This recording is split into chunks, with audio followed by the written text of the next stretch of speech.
दोनों मौसी का करे आई बड़ी तो दोनों मौसी आई बड़ी समी सुनावे सरसों के तेल खाती बबुआ सरसों। अच्छा अच्छा। और राम आंगिया भैया का 3 बरस ऑपरेशन भइला के बाद ऑपरेशन टूट के लड़का भइल बा। टाका टूट गई। हाँ बाबू, अब वही में प्रोग्राम बा बाबू, हम निकाल में से ते एगो सोहर भइल जरूरी बना जी। एकदम जरूरी बा। इतना खर्चा कैले बड़े बेचारे, द्वार पर कितना पिछुआरी पाक काच हो गई लोग के पानी पियला के वजह से। भाई सब भजनिया लोग आइल बा तो भाई सबका होखे के चाहिए ना। हाय बबुआ कितना नीमन लागत आज का द्वार पर सब स्थिति देख के आए। सब इन्हीं के द्वार हो, सब ये के द्वार है, इतना खुशी बा। लेकिन यो द्वार वो पटैया के दल बड़ा अंजनी भैया के। हाँ, इंडिया में पहली बार ऑपरेशन टूट के लड़का भइल बा बाबू। अच्छा, बड़ा खुशी बा। आ लड़का आइल बा आ खेसरिया के बुलावल गइल बा। तोहर गाय के? हाँ, इकर मेहरारू करवावे खातिर बुलौले बड़ी। नीमन से गया। हाँ बाबू, कैसे गावता रहो बबुआ? नीमन से तोहर गया ना तो रतन भाई जतन कर दिए। नहीं निमने गा, देखो हम कितना निमन गावत हां गावा। हाँ हाँ, तनी बधाई में कैसे लोग आवेला है बबुआ। अरे की बड़ा निकला गेला, बड़ा निकला गेला। अरे तया जई हवा के जुटान, बड़ा निकला गेला। आ जई हवा के जुटान, बड़ा निकला गेला।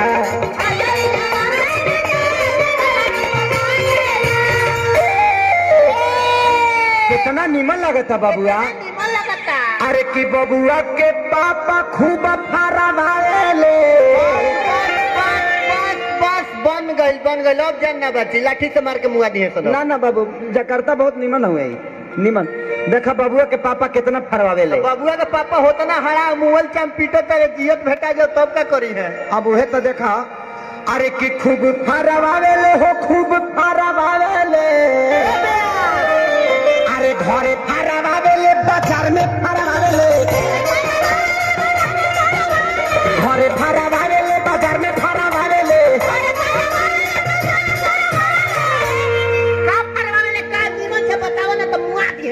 का फरवावेले सुन पहले ऑब्जेक्शन, डोंट लाइक दिस।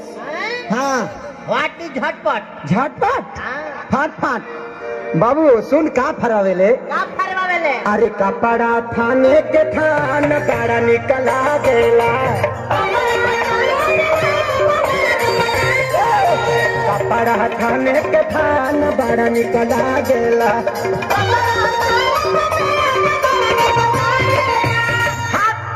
बाबू इकर मेहरारू कौन लयदार ना है। पावर ब्रेक नहीं खेलो, मार डिस मारता लो। हाँ, इकर मेहरारू बहुत लयदार है। अरे रामंगिया बो भौजी खूब मारवावेली। बस बन गई। ई तो कुछ ना बोले, गांव के लोग ऐसे खड़ा बा लाठी लेके। देखी ले, लेकिन चिंता मत करी, इकर मेहरारू बहुत लयदार है। लड़का भइल बा ना, अब ऑपरेशन टूर के बहरी आई बा। टाका फाका को के। अरे बबुआ के माई खूब मारवावेली। अरे दुआर पर मारवावेली, बाजार में मारवावेली। बाबा शंभू अब ना जान बाकी, अब तेरा बम्बू में हुराई तंबू। देखा बाबू, पहले सुन तो ले, का फरवावेली, का फरवावेली, का मरवावेली। का मरवावेली। अब देख का मरवावेली। आगा का मरवावेली बबुआ? हरो मरवावेली, ये बथनी हो। हाँ, बजरिया से मरवा के आवेली। आ देख का मरवा के आवेली बाबू। अरे खोसी भेड़ा के बलिदान, बड़ा निकला गेला। खोसी भेड़ा के बलिदान, बड़ा निकला गेला।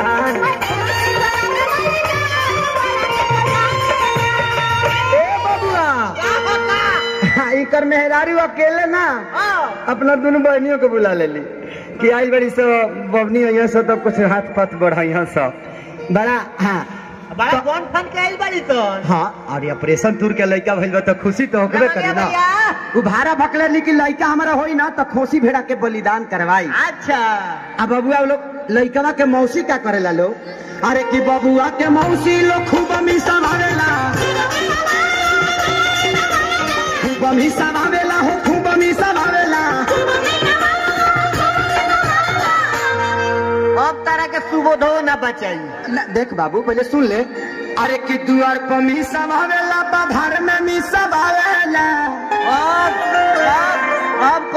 नहीं के पिटई बब्यास तो देखो उपाय नहीं बात सुन ले बाबू। इतना ना मार मरिए सन गांव के जितार हड्डी हड्डी अलग हो जाई। देख पहले सुन ले बाबू। दिया देखा कितना खुश बारे इकर साली में स्वागत तो कितना खुश बारे खुद देख ला ओ खुश बारे जे उनका तो भेटात बना। हाँ माजा मरिए गाजे में मार खो ये डपाली। हाँ इकर साली देखो लो का मिसवावता का मिसवावती है तो मोटा गल भी मिसवावत गांव भर के लोग से बैठा मिसवावता लो बाबू। बैठा देख का मिसवावता लो। हाथे मिसवावता लो कि लाते? हाथे लाते दोनों। अरे बाप रे बाप बाबू देख का मिसवावता लो। का मिसवावता लो? बबुआ के तेल लगावे खाते बा। बाप रे बाप बबुआ झुरा जाई तो सरसों के तेल लगावे के बा ना। झुरा जाई तो वही से दोनों जनी पारा पारी मिसवावता लो। अरे कि सरसों थाने के थाना बड़ा निकला गेला। सरसों थाने के थाना बड़ा निकला गेला।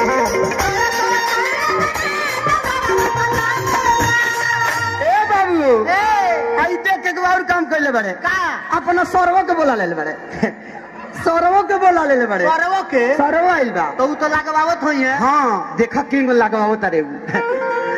अरे कि बबुआ के मामा खूब लगावले।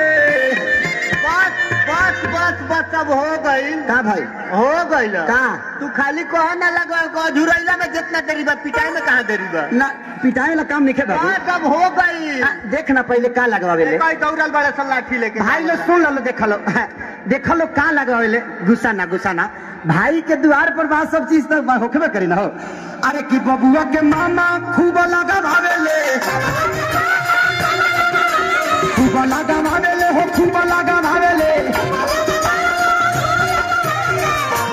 ऐसा चीज लगवावे ले कि खून हो जाला मुंह।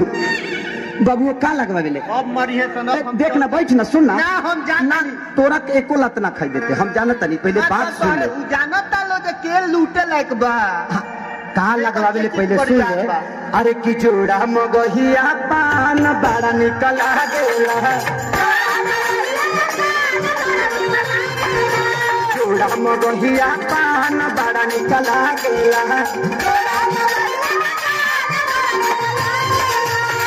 ए बाबू संगे संगे अपना सरहजो के बोला ले बड़े हो उनका सरहज अली कहा तरी के इतना दिन से भाड़ा रहा सरहज बरहज से आई बड़ी होते बैठल भी आके। हाँ आ साथे सरहज के लेके के आइल बा अंजनी भैया ओकरे में 7 महीना के चलता। तब देख करत का बारी इनकर सरहज का करत तारी का करत तारी। अरे कि बबुआ के मामी अरे खूब करवावेली। हम चलतनी पे अब तू बैठ बाबू बैठ अब तेरा के मरिए सन गतर थोड़ दिए सन ना बाबू देख पहले बात। अरे अंजनी भैया से करवावेली बुचुल भैया से करवावेली पूरा समाज से करवावे तारी बाबू पूरा समाज बोलोले बड़ी करवावे खाती बेटा। बाबू सुन ले पहले बात खेसरिया के स्पेशल बोलने बड़ी कि क्यों से ना करवा खेसरिया से करवाए बुढ़वा से करवा दो बुढ़वा से ना बाबा के बाकी चीज करे ना लेला बुढ़वा से करवा दो एक्सपीरियंस में हमारा। अरे दिनों में करवावेली रतियों में करवावेली सब जना का जोड़ी बनल पिया कड़वा के एगो जोड़ी बनल बात बराबर बा। बाबू का करवावेली सुन ले पहले करवा न दो कि उनको भाड़ा रहला कि हमरा ननद के लड़का हो जाई ना हम खेसरिया के बोला के खूब करवाई। बाप रे का सुन मन भर करवा हाँ तू करे के तैयार हो बस भीट लो थोड़े। अरे कि दुआरा पकीरी तन गान बड़ा निकला गेला। दुआरा पकीरी तन गान बड़ा निकला गेला। चलो अरे कोसी भेड़ा के बलिदान बड़ा निकला गेला। कोसी भेड़ा के बलिदान बड़ा निकला गेला।